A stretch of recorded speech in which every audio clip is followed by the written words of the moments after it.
नियोजन हे का माहितीये का? कारण एक शहराची उन्नती हा कन्सेप्टच चुकीचा आहे.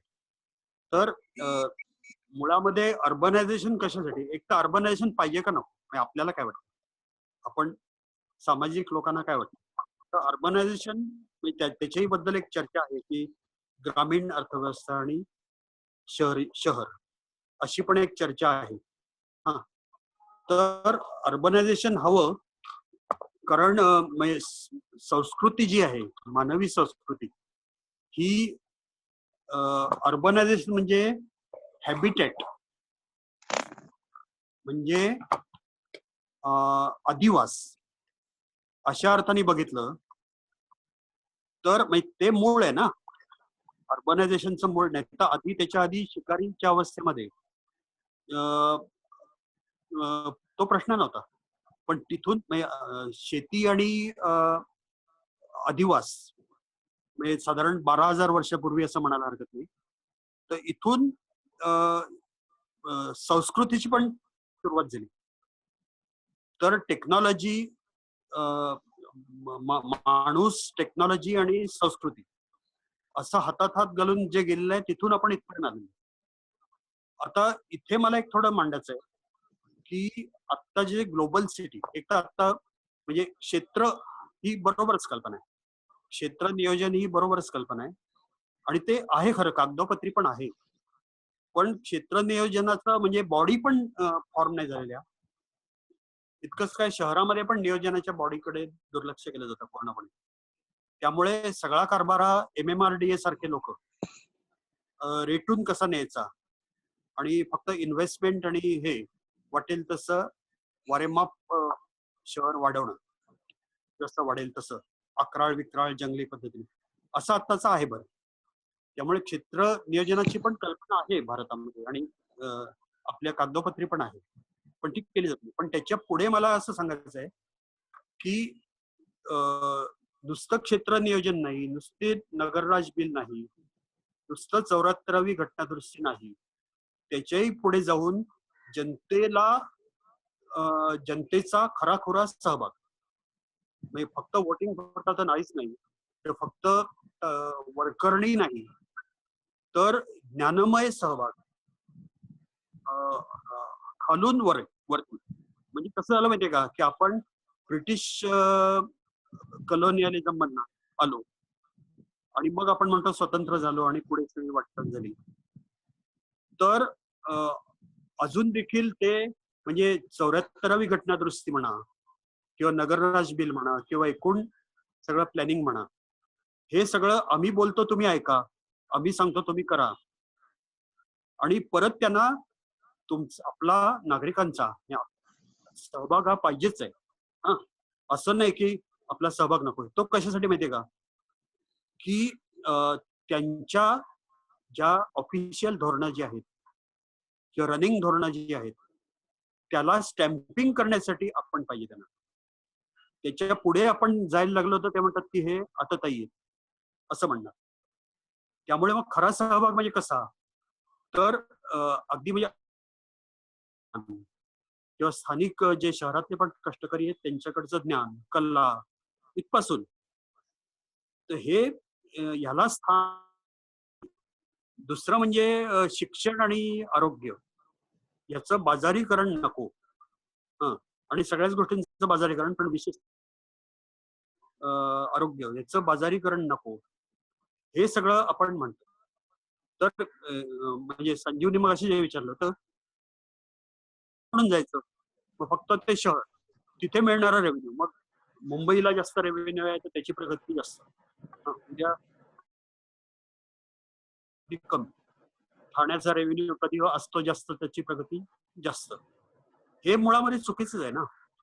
जर का अर्बनायझेशन हे एकूण सगळ्या समाजाच्या दृष्टीने हितावह असेल आणि ते एक असं इंजिन आहे की ज्याच्यातनं सगळ्या समाजाची, देशाची आणि एकूणच उत्क्रांती जर का घडवायची असेल म्हणून ते जर का असेल तर अनइव्हन डेव्हलपमेंट सोडून द्या ना. त्या शहराच्या आतली पण अनइव्हन डेव्हलपमेंट सोडून द्या आणि क्षेत्रीय पातळीवरची पण अनइव्हन डेव्हलपमेंट सोडून द्या. तर मग सगळी खरी शक्ती आहे ना, शक्ती काही कॅपिटल मधनं येत नाही ना. शक्ती ही लोकांच्या नॉलेजमधनं आणि लोकांच्या कर्तृत्वातनं येते, तर ती कशी ऍक्सेस करायची. आणि मग त्याला अजून एक आहे की टेक्नॉलॉजी. आता शिक्षणाचा जेव्हा ऑनलाईन शिक्षणाचा प्रश्न आला, तर ठाण्यामध्ये आमच्या लक्षात आलं की 90% मुलांच्याकडे नाहीच आहेत ना गॅजेट्स. तर पण ही टेक्नॉलॉजी आधुनिक जे कम्युनिकेशन आहे, हे लोकांना तुम्ही द्या. जसं शिक्षण आणि आरोग्य द्या, तसं आधुनिक तंत्रज्ञान पण लोकांना द्या.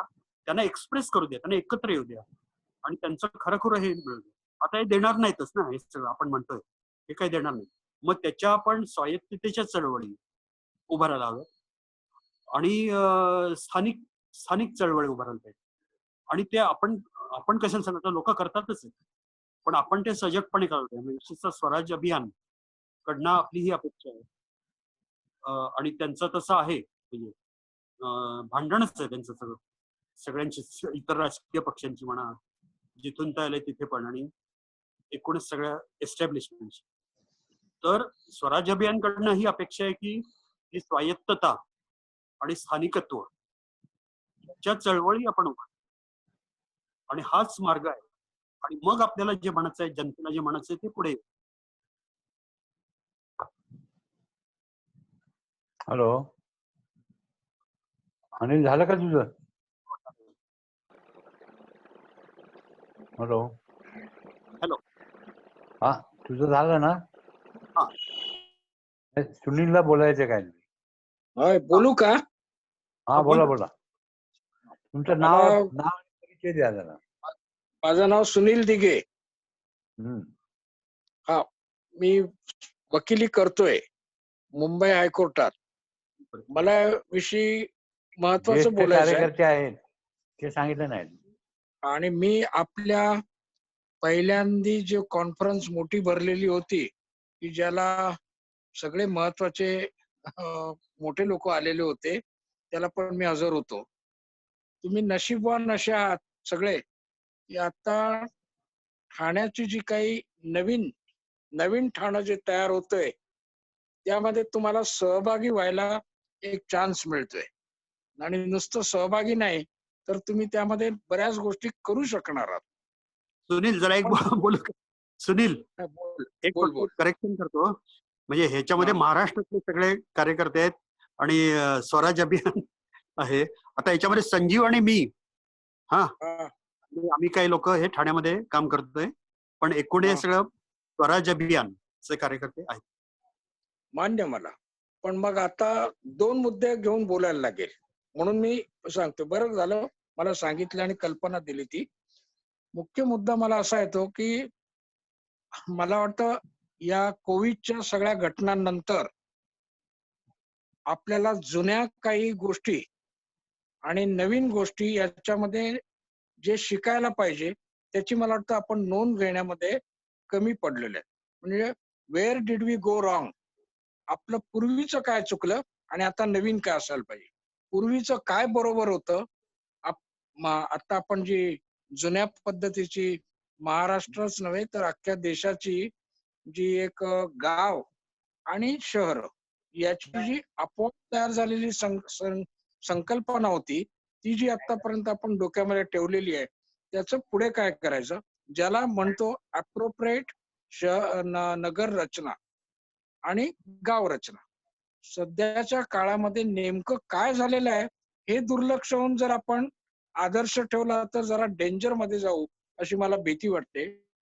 कारण कोविडच्या या काळात 3 महिन्यामध्ये ज्या काही अदृश्य घटना मागे घडल्या, घटना म्हणताना बदल झाले कायद्यामधले, जमिनीच्या कायद्यातले काय बदल झाले, कोणत्या वर्कर्स आणि वर्कड जमिनी आपोआप काढून घेतल्या गेल्या, कोणत्या पद्धतीने शासनाने म्हणजे केंद्र सरकारने बहुतेक सगळ्या जो शेतीचा जो भाग किती मोठ्या प्रमाणामध्ये प्रायव्हेटाइज केलेला आहे याची आकडेवारी यायला पाहिजे आणि याचं आपल्याला भान ठेवायला पाहिजे. किती मोठ्या प्रमाणामध्ये शहरांची देखील रचना बदलली गेलेली आहे आणि जी जवळजवळ उद्ध्वस्त व्हायला आलेली आहे. उदाहरणार्थ मला एक उदाहरण द्यायला लागतंय की दिल्लीच्या मध्ये ज्याला नोएडा म्हणतात, त्या नोएडा परिसरामध्ये म्हणजे 4 शहरं जी वाढ होत गेलेली आहेत दिल्ली एकाला जोडली, दुसऱ्याला जोडली, हरियाणाच्या तिकडून आली आणि यामधून जे काही पुंजके तयार झाले, हे पुंजके या कोरोनामध्ये सगळ्यात धोकेदायक स्पॉट. आता समजा धारावीचं लोक उदाहरण घेतात, पण धारावी मधल्या चांगल्या गोष्टी होत्या त्या नंतर धोकादायक झाल्या. शहरातली रचना नसल्यामुळे गावातली जी मूळ रचना होती ती नसल्यामुळे ही रिबिन डेव्हलपमेंट ब्रिटिशांनी नशिबाने राखली. रिबिन डेव्हलपमेंट याचा अर्थ काय? 2 शहरामधलं डिस्टन्स राखणं, 2 गावांमधलं डिस्टन्स राखणं आणि कोणत्याही परिस्थितीत त्या वेशी ज्या आहेत त्या एकमेकांमध्ये मिसळून न देणं, म्हणजे अंतर ठेवणं. त्यामध्ये नुसती स्वायत्तता राहिली नाही तर आपोआप पद्धतीचं कंट्रोल एक राहिला आणि स्वतः गाव किंवा शहर कसं वाढवायचं याचं प्लॅनिंग राहील. आता काय झालं, टाउन प्लॅनिंग या नावाखाली सगळी जी मोठमोठी शहरं आणि गावं ही नुसती जोडली जात आहेत. त्यामुळे टाउन प्लॅनिंग नावापुरतं राहिलेलं आहे. आणि आपण जर का अप्रोप्राईट टेक्नॉलॉजी वाले असू आणि आपण जर का भविष्यातला विचार करत असू तर या गोष्टीची गांभीर्याने दखल घेतली पाहिजे की आर्किटेक्ट पासून ते गावामधल्या सगळ्या लोकांपर्यंत नेमकं आपल्याला काय पाहिजे आणि काय नको. या कोरोनाच्या काळामध्ये जे काही नवीन धडे आपण शिकलो ते देखील या प्लॅनिंग मध्ये आपल्याला घ्यायला लागणार आहे. मी मोठं आता व्याख्यान देत नाही, पण मला फार मोठी महत्वाची गोष्ट लक्षात द्यायला लागते आणि ते ध्यानात घ्यायला पाहिजे की जर का आपण खोलामध्ये जाऊन कोरोनापासून नवीन जो बोध शहरीकरणाला, शहरातल्या सगळ्या या घटनांच्या बाबतीत आणि ते डिस्टन्सिंग ठेवायचं म्हणजे प्रॅक्टिकली नेमकं काय करायचं याचा जर अर्थ आपण पाहिला नाही तर मला वाटतं पुढची रचना आपल्याकडून होणारच नाही. आणि नुसतं मी शहरातलंच म्हणत नाही, गावातलं सर्वात महत्वाचं. मध्ये आता जो प्रश्न विचारला गेला तो अगदी बरोबर होता. आज अशी या राज्यकर्त्यांच्या डोक्यात कल्पना आहे की गावांची गरजच नाही. एवढंच नाही तर मी ज्या काही मोठ्या मोठ्या लोकांमध्ये वावरून ऐकत असतो त्यामध्ये आणखीन नवीन कल्पना आहे. कशाला गावं पाहिजे तेवढी एका जिल्ह्यामध्ये? आपण काय करायची, त्यांची अशी पुंजके तयार करायचे आणि एक एक कोपऱ्यामध्ये टाकायची. म्हणजे गावाची रचनाच बदलून पुढची सगळी जमीन आहे ती मोकळी करून घ्यायची आणि कॉन्ट्रॅक्ट लेवलचं फार्मिंग. आता जे कायदे बदलले त्यामध्ये पर्यावरणाचा कायदा मोठा बदलल्याने सगळ्यात जास्ती मोठी हानी झाली आणि एकाने अजून तो ड्राफ्ट प्लॅन पाहिलेला नाही. फार धोकादायक गोष्टी त्याच्यामध्ये आहेत. दुसरी गोष्ट झालेली आहे की हा जो एक महत्वाचा कायदा म्हणजे सगळा अधिकारच सरकारने हातात घेतला. पड जमिनी आहेत, वरकड जमिनी आहेत, अनेक बाबतीतल्या अशा जमिनी अजून गरिबांना त्या डेव्हलप करता आलेल्या नाहीत. या सगळ्यांची आपोआप नोंद आहे ती सगळी नेटवर गेलेली आहे. आता नेटवर गेल्यानंतर कशा रीतीने पुढे काय होईल काय सांगता येत नाही. कारण नेटवर काय होतं, एक उदाहरण द्यायचं झालं तर शहरामध्येच आता एज्युकेशनच्या मध्ये आपण पाहतो ज्याला पोर्टल म्हणतात आणि जे शेतकऱ्यांना मधल्या काळामध्ये त्यांच्या अकाउंटला जे पैसे जायला पाहिजे होते पोर्टल मधून काही मिळालेच नव्हते. मोठे डिस्प्यूट तयार झाले आणि नंतर थोड्या प्रमाणामध्ये मग परत ते करेक्ट केलं गेलं. पण जमिनीच्या बाबतीत काय होईल ते सांगू शकत नाही आणि या गोष्टी अति धोकादायक आहेत. मला वाटतं पूर्वी गांधीयन जो एक ट्रेंड होता आणि त्यामध्ये त्यांनी सगळंच बरोबर होतं अशातला भाग नाही, पण ज्या आधुनिक याच्यामध्ये महत्वाची गोष्ट पहिला ऑब्जेक्शन शहराच्या विस्तारीकरणाला आणि काय पसरण्याला विरोध केला तो गुजरातच्या बॉर्डरवर असणाऱ्या 3 गावांनी की आम्हाला आमच्या गावाच्या पर्यंत शहर यायला नको. मला वाटतं वनवासी आश्रमाची ती पहिली केस होती. खूप मोठ्या गोष्टी त्यावेळेला करायचा प्रयत्न केला, पण ह्या सगळ्या मोठ्या लॉबीच्या विरोधामध्ये ही जी कारखानदारीची जी मोठी लॉबी आहे, आता ही कॉर्पोरेट लॉबी आहे, ही काय कोणाला ऐकत नाही. आणि ते बरोबर सगळं जसं तुमचं ठाणं जे आहे, मी एक उदाहरण ठाणं घेतोय, सगळ्या शहरात तसंच झालंय. फार मोठ्या प्रमाणामध्ये पसरत गेले आणि आता फार पालघर पर्यंत, तिकडे कराडला तशीच अवस्था. मग नंतरचे पुढचे प्रश्न तेच, मग हे काय करायचं, कचरा कुठे टाकायचा, विल्हेवाट कुठे लावायची, मग परत नवीन कोविडच्या पलीकडे आणखीन कुठला तरी रोग. फार खोलात जाऊन आदर्श पद्धतीने जर करायचं असेल आणि दूरगामी पद्धतीने करायचं असेल तर मला वाटतं जवळ येऊन जास्ती विचार करायला पाहिजे आणि तिथे आपण खूप कमी पडतोय असं मला वाटतं. क्या बात. आणि बरोबर. माझी दिग्यांना विनंती आहे. हॅलो हा बोला बोला हॅलो बोला. सुनील, ऐकतोय का तू? बोल बोल, ऐकू येते, हॅलो.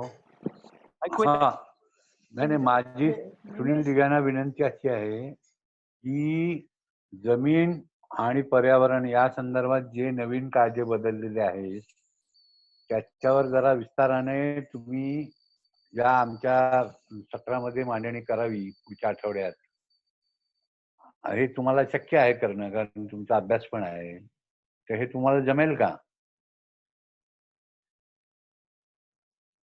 हॅलो सुनील, कंपायलेशन ऐकायला येते का सुनील? सुनील ऐकायला येते का?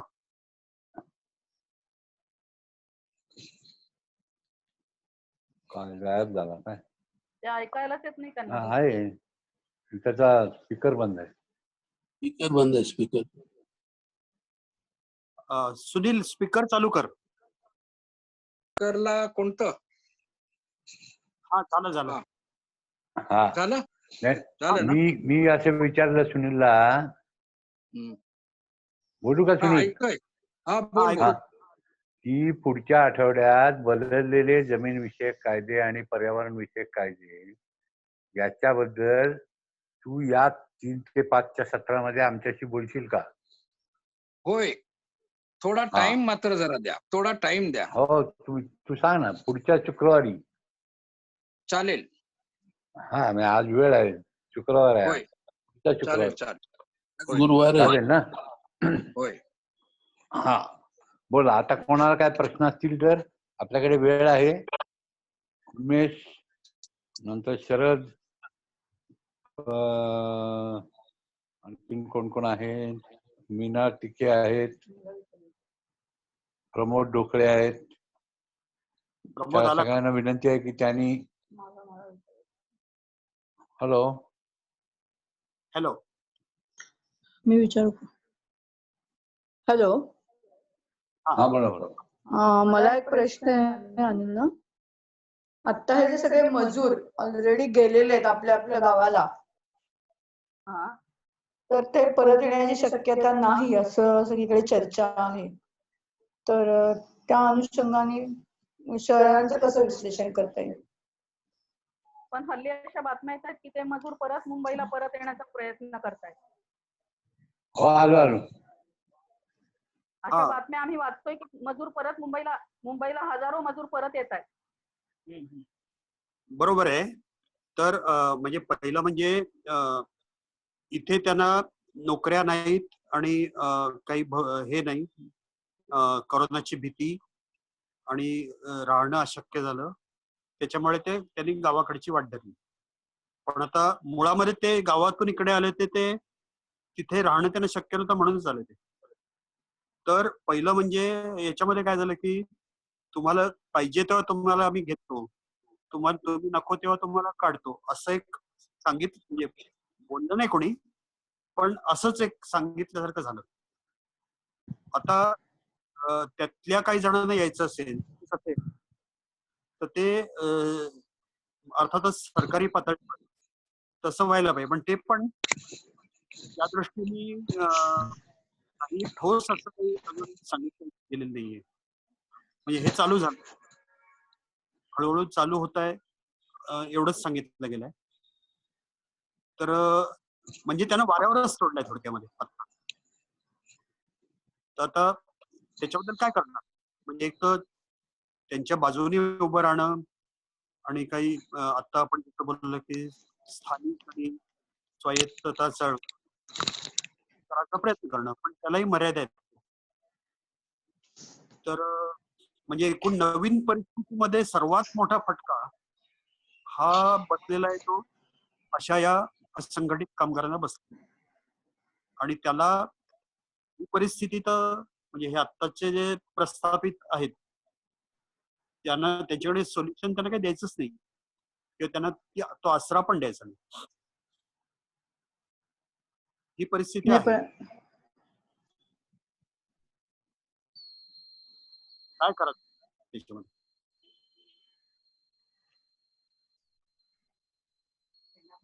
पण असंघटित मजदूरांना शहरांमध्ये आता रोजगार उपलब्ध आहे असं वाटतं का? नाहीये, कमीच आहे ना. पण हळूहळू होईल किंवा जेवढा होईल तेवढा. पण मग काय प्रयत्न ते कोण व्हायला पाहिजे. ते तसे काही दिसत नाही.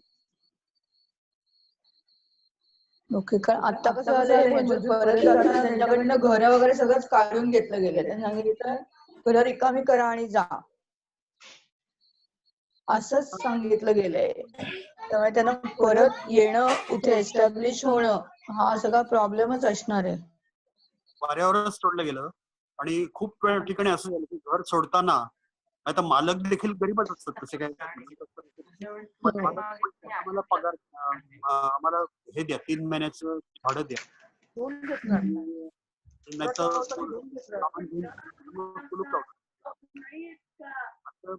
लोकांच्या मध्ये वादविवाद झाले. आणि असं चित्र प्रश्न आले. नाही पण महत्वाचं त्यांना त्यांचं डिपॉझिट नाही मिळालं. त्यांचं डिपॉझिट नाही मिळालं.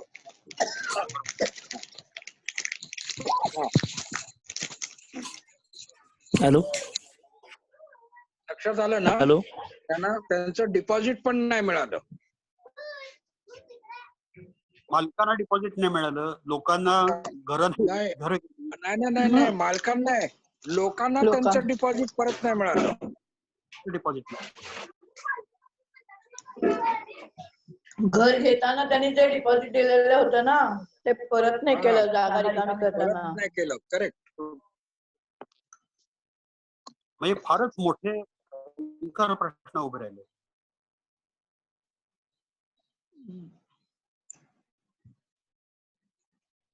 Hello, hello, hello.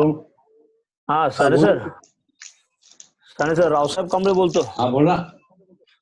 विषय आणखीन एक शंका म्हणून विचारतो. आता ते असंघटित कामगारांचा जो प्रश्न आहे की आता ते बाहेर गेलेले, म्हणजे बाहेर राज्यातून आलेले होते. वास्तविकरित्या बाहेर राज्यातून आलेले टेक्स्टाईल क्षेत्रामध्ये, इंजिनिअरिंग क्षेत्रामध्ये आणि विशेषतः बांधकाम क्षेत्रामध्ये बरीचशी लोक होती.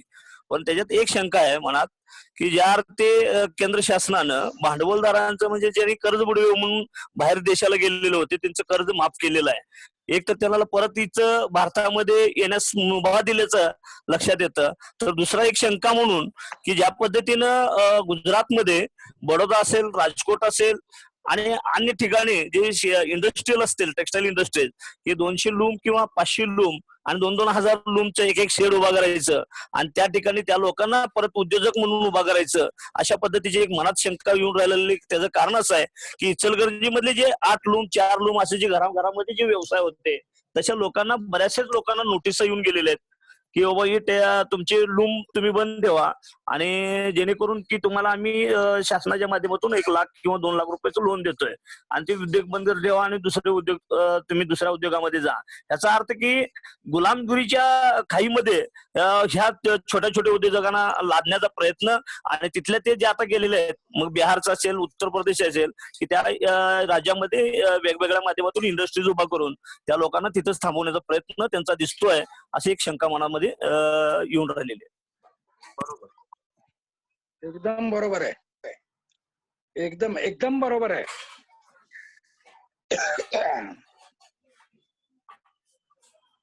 हा बोला. आणि हा मुद्दा जो आहे तो फार महत्वाचा आहे की छोटे उद्योग बंद करायला लावत आहेत आणि मागच्या दाराने भलत्या गोष्टी करायला पाहिजेत. तर यामध्ये आत्मनिर्भरता कुठे राहणार आहे याचा विचार करायला लागेल ना. हॅलो. आणि मोठ्या उद्योगांना बरोबर. नेहमी दिलं जातं, म्हणजे बुडालेले उद्योग जे आहेत मोठे. आणि हा तातडीने प्रश्न सर्वांच्या समोर ठेवायला पाहिजे, कारण लोकांच्या बऱ्याच गोष्टी या मागच्या दाराने जे चाललेले आहेत हे समजतच नाहीत, माहितीच नाहीत. हे फार महत्वाची ऑब्झर्वेशन आहेत. मगाशी काकाने शेतीबद्दल बोलले, तेही बरोबर आहे, कारण तिकडे ब्राझीलची उदाहरणं इंडियामध्ये उपयोगी पडत नाही. आणि तिकडे 500 एकर आणि 700 एकर शेती होते. जाणताना जे आपले पंजाबचे पण लोकांना घेऊन जातात, दाखवतात आणि त्याप्रमाणे इथे शेती व्हायला पाहिजे. थोडक्यात काय कॉन्ट्रॅक्ट फार्मिंग व्हायला पाहिजे. तर या सगळ्या गोष्टीला लोकांनी तो विरोध जो करायला पाहिजे. तसंच आता आपण जे काही मुद्दे सांगितले, हे छोटे छोटे उद्योग बंद करतात, ते तातडीने पेपर मध्ये टाकायला पाहिजे आणि याच्या विरोधात आंदोलन पण करायला पाहिजे. बंद करू नका. माझी एक दुसरं माझं ऑब्झर्वेशन असं आहे. हॅलो बोलू का? हा, बोला बोला ना. ऑब्झर्वेशन असं आहे दुसरं की केवळ छोट्या इंडस्ट्री मधला मुद्दा नाहीये. हॅलो संजीव, हॅलो तुमच्याकडे 2 फोन चालू आहेत. नीताच्या फोनवरच्यामुळे तो इको येतोय, तर नीताचा आवाज बंद करा. हा माझा आवाज मग प्रश्न विचार. हा बरोबर. हा बोल. हा आता येतं का? हा, आता येते. बरोबर आहे. नाही माझा सूचना एवढीच आहे किंवा ऑब्झर्वेशन एवढं आहे की केवळ छोट्या इंडस्ट्रीजचा प्रश्न नाही, तो तर प्रश्न आहेच म्हणजे जो मांडलाय रावसाहेबांनी आता, परंतु सर्व्हिस सेक्टर मध्ये शहरांमध्ये ज्या वेगवेगळ्या सेवा देणारा वर्ग जो होता, अगदी लॉन्ड्रीवाल्यापासून सुतार काम करणाऱ्यापासून इलेक्ट्रिशियनचं काम करण्यापासून बिगारी काम करण्यापासून या सेवा देणारा जो वर्ग आहे, ऑर्गनाइज इंडस्ट्री मधला म्हणत हा अनऑर्गनाइज्ड हा केस कर्तनालय वेगवेगळ्या स्वरूपाच्या ज्या सेवा आहेत त्या देणारा वर्ग निघून गेल्यामुळे एक प्रश्न निर्माण झालेला आहे. आणि ह्या स्किलचं काय करायचं? असा रोजगार त्यांना परत मिळेल का? ते इथे येतील का? त्यांना इथे येणं शक्य होईल का? मानसिकदृष्ट्या त्यांना राहणं योग्य वाटेल का? कारण भावना अशी आहे की शहरांनी या संकटाच्या काळात आम्हाला हात दिला नाही, साथ दिली नाही. आणि याच्याबद्दल जे इंडस्ट्री मधले लोक आहेत ते असं सांगतात की पगार द्यायची ऑर्डर होती पण पगार झाला नाही. परंतु जे सेवा क्षेत्रामध्ये लोक होते जे लॉकडाऊनमुळे बंद झाले, त्यांना तर कोणीच मालक नव्हतं, त्यांची जनता मालक आहे, त्यामुळे त्यांचा व्यवसायच बंद झाला. तर ते इथे राहून काय करणार? रिक्षावाले आहेत. जसं आज हजार लाख म्हणजे मुंबई आणि ठाणे कल्याण डोंबिवली परिसरातले किमान 60 ते 70 हजार रिक्षावाले रिक्षा घेऊन गावाकडे गेलेले आहेत. त्यामुळे हे कारण त्यांना रेल्वे मार्ग उपलब्ध नव्हता, बसचा मार्ग उपलब्ध नव्हता, रेल्वेने गावात आपली रिक्षा घेऊन आपल्या कुटुंबाला घेऊन ते निघून गेले. आता ते परत कधी येतील, काय करतील, काय नाही करणार? किंवा जसं एक मुद्दा इथे डिपॉझिटचा मांडला, तसं ज्यांना रेल्वेने जाणं शक्य होतं ते आपली रोजगाराचं साधन असंच इथे उडे ठेवून गेलेले आहे. म्हणजे रिक्षा रस्त्यावर पार्क आहेत किंवा दुकानं तशीच बंद ठेवलेली आहेत, त्याला काय फार मोठा सेफ्टी ॲपरेटस जोडलेलं नाही, त्याची सुरक्षा कोण करणार? असे जे अनेक प्रश्न आहेत त्याच्याबद्दल तर अजून शहरातले नागरिक किंवा प्रशासन काहीच विचार करत. त्यामुळे हा एक सुद्धा मोठा प्रश्न निर्माण झालेला आहे कोविड नंतर. पण हे सगळे प्रश्न आहेत. म्हणून आणखी एक महत्वाचं असं आहे, मी बोलू? हा बोला. एक महत्वाचा प्रश्न असा आहे की आता शिक्षणाच्या बद्दल फारसं काही बोललं जात नाही किंवा आता काही करताच येत नाही म्हणून याच्याबद्दल बोलायचं नाही असंच राज्यकर्त्यांनी ठरवलेलं आहे. आणि त्याच काळामध्ये ज्यांना परवडतं अशा लोकांनी ज्या इंग्रजी शाळेमध्ये जे पीक आलेलं आहे त्या शाळेमध्ये ऑनलाईन शाळा चालू आहेत. म्हणजे शहरातल्या ह्या इंग्रजी शाळा चालू राहतील ऑनलाईन. त्यांच्या पालकांना परवडत नसलं तरी इकडून तिकडून काहीतरी व्यवस्था करून ते हे मोबाईल अमुक तमुक जे लागतं ते घेऊन देतील, पण खेड्यातली जी मुलं आहेत ही शिक्षणापासून वंचित राहतील आणि धोका असा आहे की पुढच्या काळामध्ये त्यांचं शिक्षणच बंद होईल आणि पुन्हा एकदा ही व्यवस्था या पद्धतीची सुरू होईल काय याचा विचार करावा लागेल. कारण ऑनलाईन अनेक ठिकाणी इंग्रजी शाळा चालू आहेत, ज्या मोठ्या मोठ्या पब्लिक स्कूल आहेत त्या चालू आहेत ऑनलाईन, पण खेड्यातल्या शाळा बंद आहेत. खेड्यातल्या खाजगी असोत किंवा जिल्हा परिषदच्या असोत किंवा आणखी अनुदानित शाळा ज्या आहेत, विना अनुदानित शाळा, त्या सगळ्या बंद आहेत आता. ज्यांना ऑनलाईन करता येत नाही. अण्णा जे म्हणतायत त्यानुसार हा जो डिजिटल डिवाइड याला म्हणतात आता नवीन परिभाषेत, की ज्यांच्याकडे साधनं आहेत त्यांच्याकडे डिजिटल फॅसिलिटी आहे, ज्यांच्याकडे नाही ते या फॅसिलिटी पासून वंचित आहेत आणि ते वंचितच राहणार आहेत. ज्याचा उल्लेख अनिलने मगाशी केला होता की शहरामध्ये 20% लोकांकडे आणि ग्रामीण भागात 60% लोकांकडे या साधनांचा पुरवठा करण्याची क्षमता आहे, किंवा फिजिकल आजच्या रिपोर्टनुसार शक्यता आहे.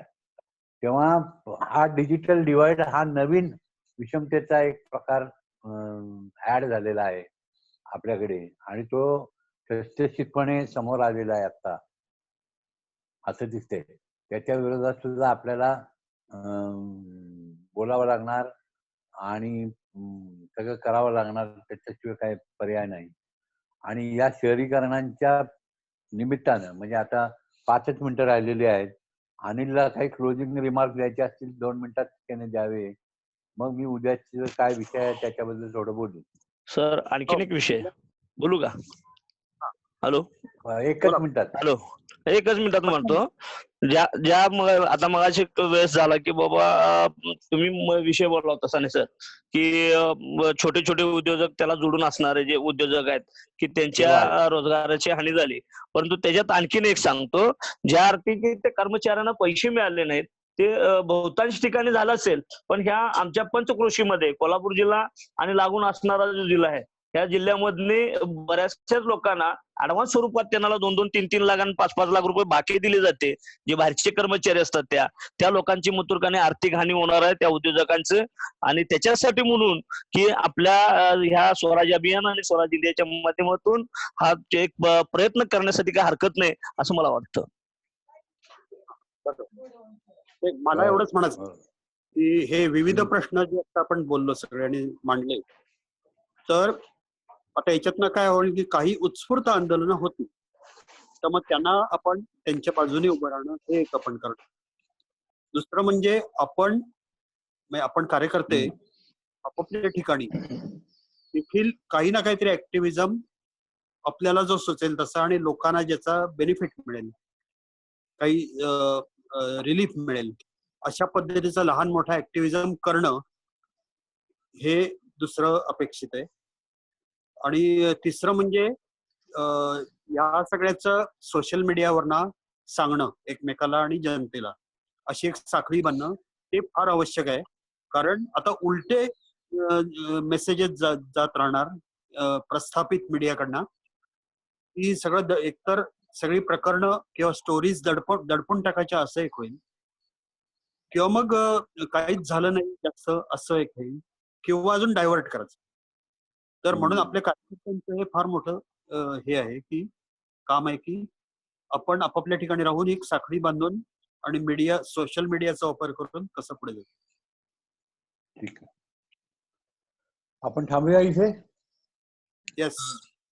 हा, मी स्वराज इंडियातर्फे अनिल शाळीग्राम यांचे आभार मानतो की विस्ताराने त्यांनी शहरीकरणाची प्रक्रिया आणि त्या अनुषंगाचे काही मुद्दे आपल्यासमोर मांडले. प्रश्न खूप आहेत, त्या दृष्टीने आपण प्रत्येक जणांचा विचार करतो आणि ते आपण विचार करत राहू.